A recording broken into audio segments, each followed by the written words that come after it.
Hello, ladies and gentlemen. Today we're sharing with you our 15th Costa Rica Pura Vida lifestyle podcast series episode that deals with how one acquires their residency, also called legal status, here in Costa Rica, and so much more.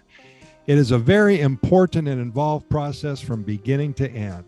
It's a process that more and more people and families are contemplating and doing as well. Many people are moving to Costa Rica at this point in time.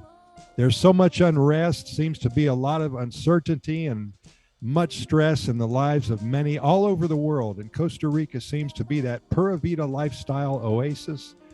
It's a land of peace and so much biodiversity, hope, and just really sanity is here and is very, very tranquil.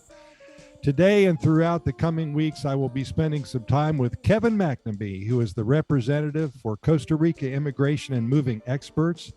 He and his entire team have helped hundreds of people in acquiring their legal status and everything that's involved with the process for many years.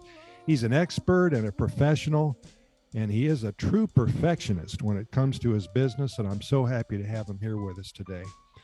We're recording a series of Q&A type episodes, and each episodes will address and answer a few questions regarding the residency process, what you can expect when living in Costa Rica, and so many other topics that should cover just about every question you're going to have about the daily life that you will experience here in Paradise.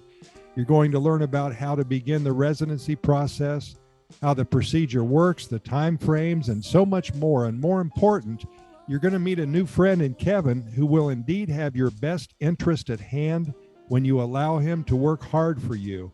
One of his clients recently told me that it's like having somebody build a new home for you. Kevin and his team, they roll up their sleeves and they don't waste any time getting busy and tackling the task at hand, which is getting you and your family ready to enjoy the Costa Rica lifestyle for the rest of your life. Kevin, I say welcome again for the 15th time, and we appreciate your spending a few minutes with us, explaining what you know and what we need to know about the life in Costa Rica. As always, Skip, my pleasure. I look forward to talking with you and answering your questions anytime, any day. Well, Kevin, in the first 14 episodes, we discussed, again, your personal history here in Costa Rica, how you got started with everything, and we touched on so many other important points. I believe we reviewed the three main types of statuses and how one determines what status to pursue and why we need to go through this legal status stuff in the first place. And we went through some of the necessary things to think about, how to start a bank account. Does one need to learn Spanish? And so many more topics. And there's so many questions that come up in the course of one learning more about a country that they may live in for the rest of their lives. It's a big step. And keep in mind that there's no silly or stupid questions, and we do appreciate your thoughtful answers to the simplest of questions we have that we're going to ask you today. So we're here with many of our listeners, and we're going to get started. Kevin, the first question I have that was sent in is, what is the political environment like in Costa Rica? You know, in the United States, you get bombarded from the left and bombarded from the right. And do they give you a break when you're in Costa Rica? Not if you're watching American TV down here, because we're bombarded with as much American politics as I think the actual citizen is living in the USA. Regarding the local environment, we have some very peculiar laws here, which are rather nice. We have an election coming up, a national election, voting for the president and his party in the first quarter of the new year, 2022. We don't get advertisements yet. They have a set amount of time prior to the election where they can advertly advertise what their platforms are and such. And it really is a relief, because although not a terrible lot gets accomplished in the months coming up to the election, we don't constantly get one person's view versus another person's view on our TVs here, on the radio.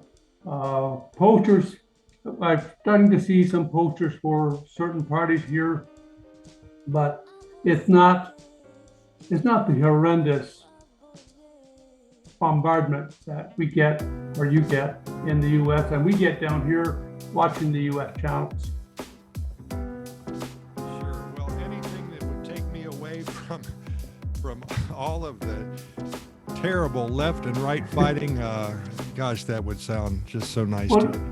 One aspect of it, of course, there's always going to be a winning party and a losing party, and the losing party becomes the opposition, but it's not they're bad because they're the other party. They still agree of working together efficiently to run the country. If the winning party doesn't get a majority, then it really becomes a coalition party. And honestly, from my personal history down here, minority governments are probably the most effective.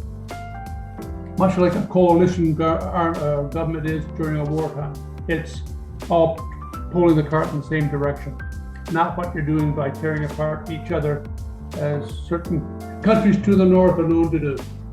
Yeah, I think the key is just to enjoy the Pura Vida lifestyle at its fullest, is to keep the TV turned off. Don't you agree? I canceled my TV cable subscription Monday, Tuesday this week. It's gone. I don't have a TV anymore. I keep it up. Beautiful. I don't blame you a bit. Kevin, this question comes up all the time. I personally think it is a dumb question, but when you look at it and you dig into it deep, it makes a lot of sense. I know there's a lot of beachfront homes for rent and for sale, and there's mountain villas, and you can live in any microclimate in Costa Rica. But the question always comes up, Kevin, where should I live? How do you answer that? Well, if they're nice folks, I suggest Costa Rica. If I don't care for them too much, I tell them to go home. But above and beyond that, a man a few words, but very, very direct. But no, where should a person live? That's such a subjective thing. You know, there's some factors that are set in granite. If you have children, then you owe it to them to make sure they have good schooling.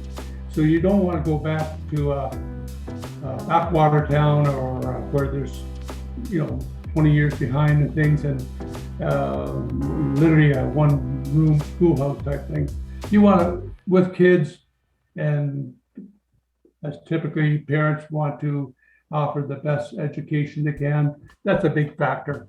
If it's an adult couple with no children and such, the palette is a little broader. They can be at the beach, they can be up in the hills, they can be in the Central Valley here, as we call it, which is just outside of San Jose.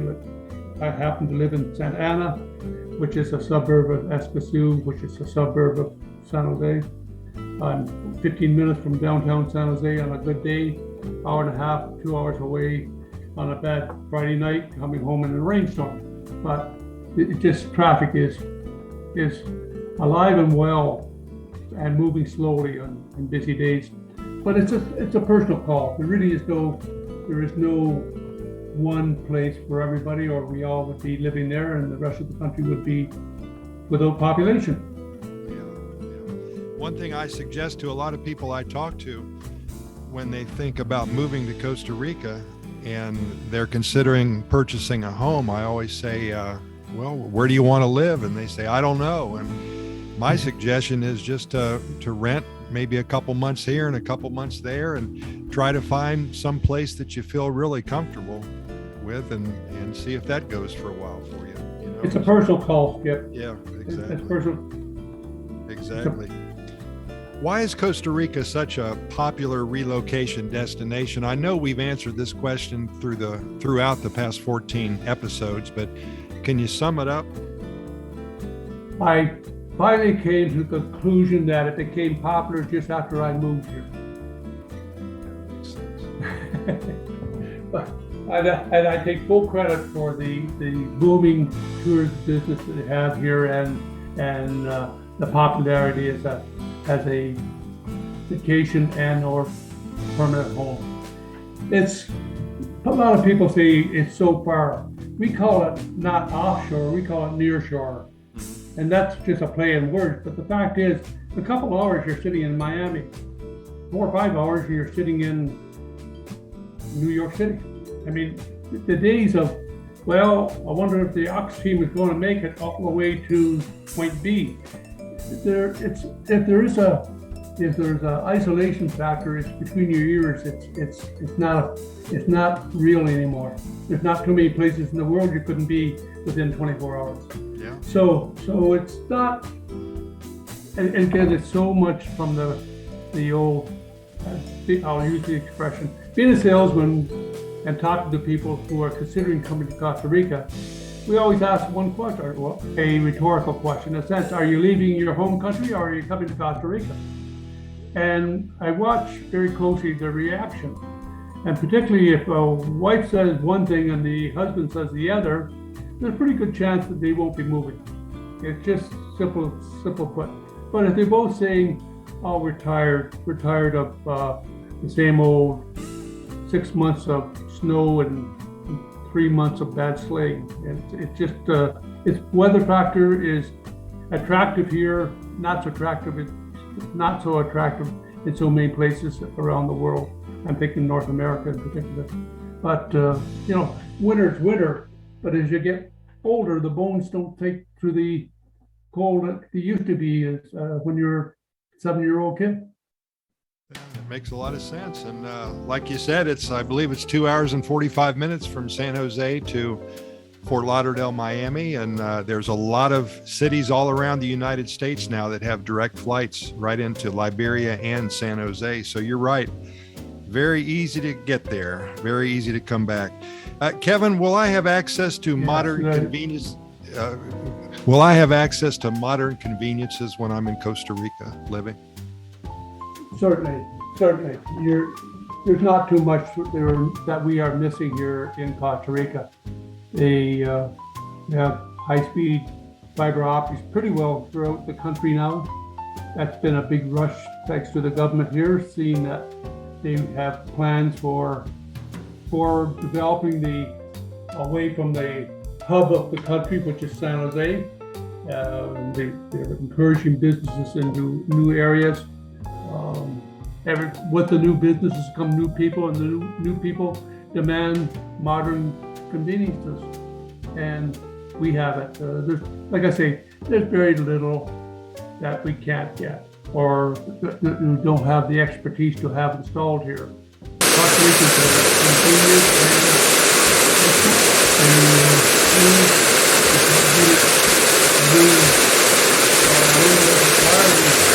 it's done. I mean, I know for a fact that in North America, before I left, 50% of the electrical contractors would have to go into a research manual to find out low voltage wiring. So it's all here now, and the construction materials and the quality of the porcelains, as we call it here. And I always judge the quality of a house by the porcelains, the bathroom sinks, the bathtubs, the toilets, the wash basins, etc. High-end, beautifully done. A lot imported from Italy, a lot imported from South America, and we have some very extremely good ceramics here, porcelains in Costa Rica. Cars, of course, go without saying. There's no cars literally you can't get here. Are they all suitable for Costa Rica? No. There's been known to be a pothole every now and then, so low slung cars do not do well here. But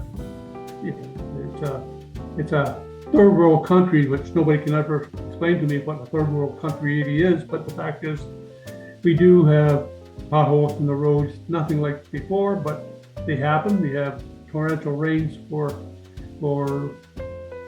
sporadically, but we have a rainy season and we have a dry season. So the roads go through two extremes, hot and wet, whereas in Canada, for example, was hot and frozen. So the cars are reflection of what is popular here the cars are popular here as a reflection of what people want and need.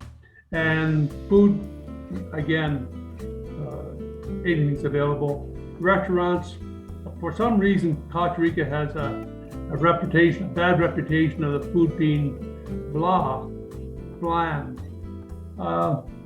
Folks, it's not so. It's I like my food, and some of the restaurants here would be 3-4 star in Vancouver, British Columbia, and the prices are higher than we normally would expect. And then what was the price in Vancouver today versus what it was 33 years ago when I left? So I think they probably went up in the interim.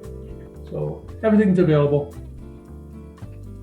We did a podcast on dining in Costa Rica, and I found that there's a lot of celebrity chefs and a lot of world-renowned chefs that now make their home in Costa Rica, and they do a lot of business, just like you said.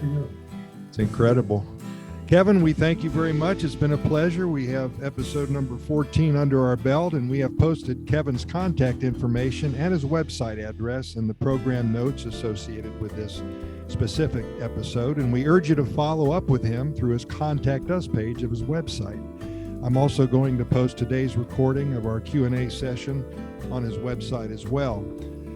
When you're ready to have all of your questions answered and all of your concerns addressed, and there are a lot of them, Kevin and his team are standing by to get started with your pathway to a new life in one of the happiest countries on the planet. By the way, if you haven't already, be sure to listen to our first 13 episodes of Costa Rica Immigration and Pura Vida Lifestyle podcast. And Kevin and I are just asking and answering questions, and we're going to be doing this until we run out, which I don't think is going to happen. His website is located at Costa Rica Immigration and Moving Experts.com. And if you like what you've heard today, why not share our Q&A session link with your friends and family? We'd love to share our knowledge with everyone who's interested, and we'd appreciate your helping us out to get the information out there for all who care to listen. And finally, if you come up with any specific questions or topics that you'd like Kevin to cover, let us know. You can send your request to my email address at costaricagoodnews@gmail.com. Kevin, thanks again. We'll see you soon for our next conversation together, talking about everything you need to know about acquiring your legal status here in Costa Rica and so much more. You're welcome entirely, my friend. Welcome entirely. Look forward to our next session. I do as well. Thank you.